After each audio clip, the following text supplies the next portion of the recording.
Welcome to our channel. Today we how to uninstall Facebook Pixel UI tracking code safely, detailed guide step by step clearly. To uninstall the Facebook Pixel UI tracking code safely, begin by logging into your Facebook Business Manager account. Navigate to the Events Manager dashboard. In the Events Manager, locate the pixel you want to uninstall. Once you find the pixel, click on its name to enter the pixel settings. Next, take note of the pixel ID for future reference.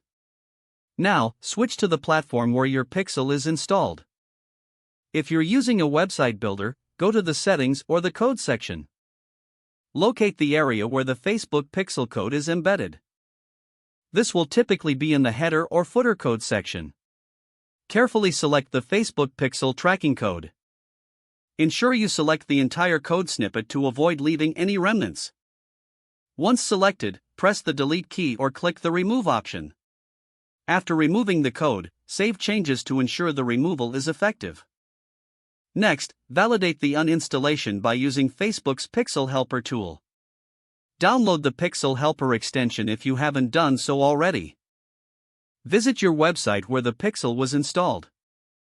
Click on the Pixel Helper icon in your browser. Verify that the Facebook Pixel is no longer firing on your site. If the Pixel Helper confirms the absence, your uninstallation was successful.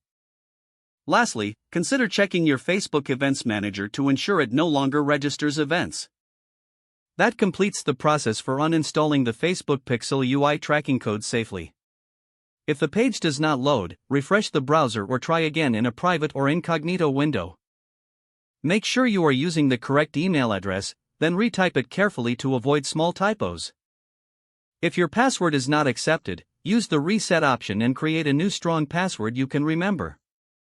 Check your spam folder for verification or security emails, then complete any request. Enable two-factor authentication if available to improve account security and reduce unauthorized access risk. After signing in, review your profile details so your contact information and settings are accurate and current. If you see an error message, note it down and try again after restarting your device and internet connection. Don't forget to like this video and subscribe to our channel for more step-by-step tech guides.